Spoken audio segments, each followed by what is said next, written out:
Hello, I'm Stevie Buning. I'm Anna Geis. And this is Youth Voices of Cincinnati.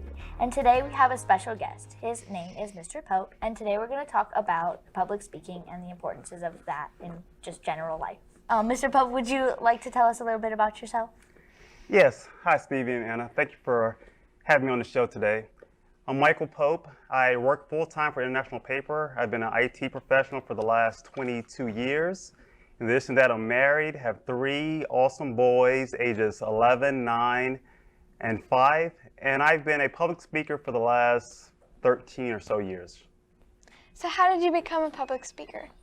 Great question. How did I become a public speaker? To be honest with you, I used to be absolutely terrified. I can still remember my first presentation. What happened was I was asked to give a 4 to 6 minute introduction speech, and I was completely nervous, absolutely terrified. When I went up to go shake hands with the person who introduced me, my hands were dripping with sweat.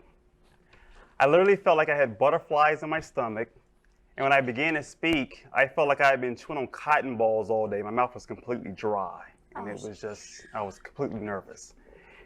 And I was holding some notes in my hand, and I was literally shaking like this the whole time for 4 to 6 minutes, shaking the paper, and I was terrified.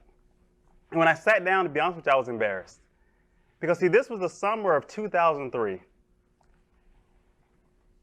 And I was terrified about public speaking, but I knew I wanted to be a public speaker.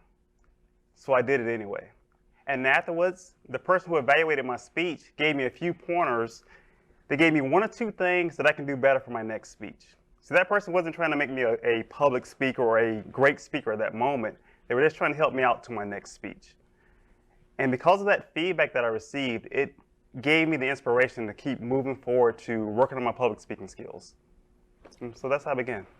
But that sounds very like just a hard process in the beginning, slowly, just gradually becomes better, I guess you could say. Yes, absolutely. So what helps you to stay confident on stage when you do have those nervous points in time? I think one of the biggest things that's helped me over the years to stay confident is being prepared. The more prepared you can be, the better. So what I typically like to do is I take some time to think about what do I want my audience to do, think, or feel as a result of me getting up and presenting my material. So after I have a clear understanding of that, I think about specifically what do I want my audience to walk away with. So do you still get nervous when you're speaking? Absolutely, all the time. But something that helps me is I have a clear understanding of what message I'm trying to get across to my audience. And one of the things I struggled with over the years is coming up with speech topics. So one of the things I did was I started to focus on 3 main things. First, I would focus on speech topics that I know.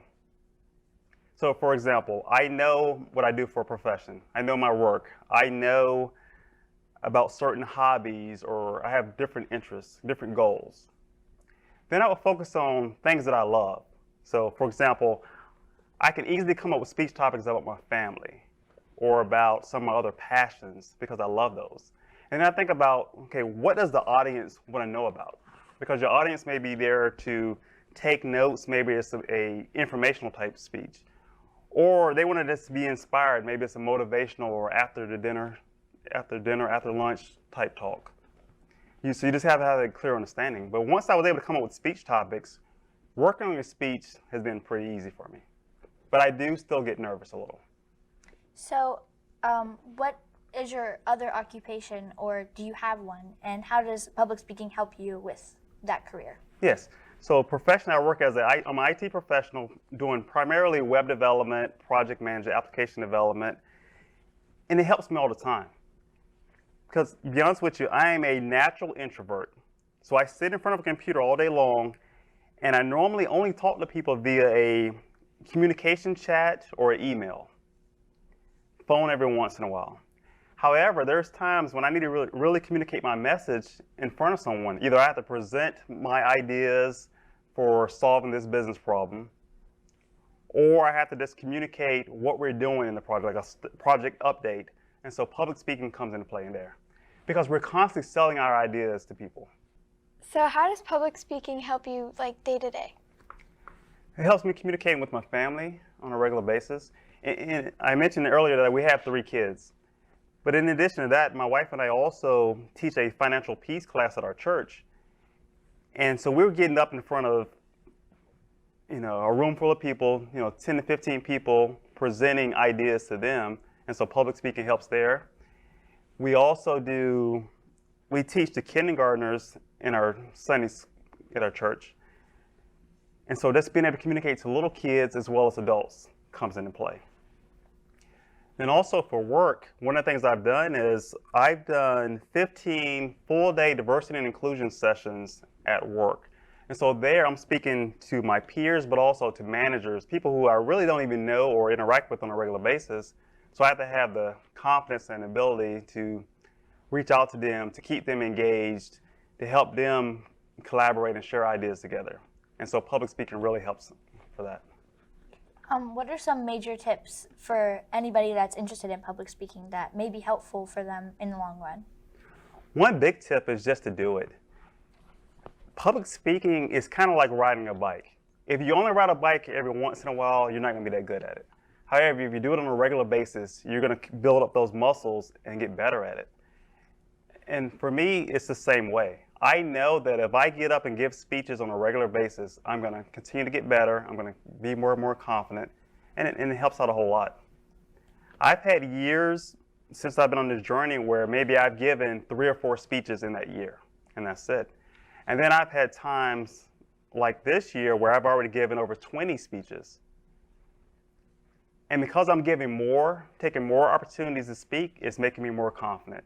It's helping me refine stories and skills that I'm going to use in the future. So how long does it take you to write a good speech, or do you sometimes come up with speeches on the spot? Great question. So in terms of how long does it take, it really depends on the type of speech.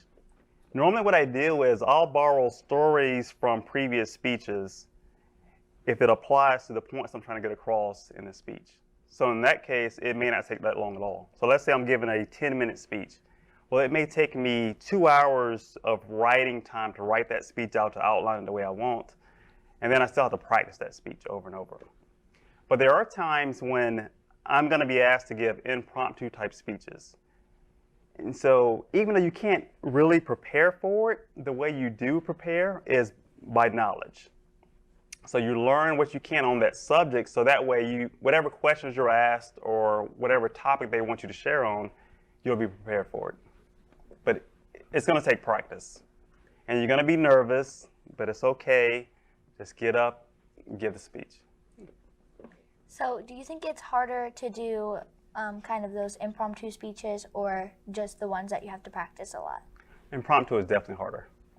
And the main reason why is because you don't know what questions you're going to be asked, so you got to be ready to make it flow. And if it's a prepared one, you can really set it up where it's going to have a strong opening and a strong closing, so you can wrap it all together for your audience. I recently gave a 40-minute presentation at a corporation in Milford called Siemens Corporation. And so since that was a prepared speech, what I did was I tailored my speech, my presentation for that company. I even went as far as using the company's color scheme that they have on their website and their logo. So I matched the color scheme, I matched the fonts up, and I put together this PowerPoint. And I love using acronyms and acrostics whenever I'm giving a presentation. And so I actually spelled out the word Siemens, S-I-E-M-E-N-S, for Siemens Corporation, and every letter stood for something about public speaking skills. So for example, the S was selecting your topic. And my presentation went over really well because I was so well prepared for it, and I tailored it for that company. So they knew that I hadn't given that speech anywhere else because I spelled out Siemens and it was tailored for them. Well, let me ask you, girls. So have you given any presentations before? I have done a couple presentations in class, just maybe some like slides and stuff like that. Okay. What about you? I don't think I've ever given like a prepared presentation, like where I've practiced it multiple times. I think it's kind of more of a, I'm doing this because I have to get a good grade on it. So I just want to like focus on doing everything well, so I can get that good grade. But yeah, I don't think I've done anything outside of school for any kinds of presentations like that. But I mean, you both have some natural talents, and it's going to come in It's going to come in handy in the future, especially when you're interviewing for a job or you're doing something. Nowadays, let's face it, nowadays there are more and more videos with all the YouTube channels that are out there. Companies are expecting people to have good public speaking skills because you're going to have to communicate. And you can easily separate yourself from the masses because most people are walking around looking at their phone all day, not talking to anybody. So if you can do both, you can communicate, it's going to make a difference. Oh, absolutely. What kind of platform helps you gain your following more? Do you do more of a social media thing, or is it kind of just in real life? Probably more in real life. I do some social media, but I prefer the real life. I'm older, so it just works that way. Because you make more of a connection. Like, for example, this year I've spoken at, I believe, 13 different companies. And it's all through word of mouth advertising. Thank you so much, Mr. Pope, for coming today, and we appreciate all the helpful tips that you gave us and all the questions that were thankfully answered today during this interview. And that's all the time we have for Youth Voices of Cincinnati.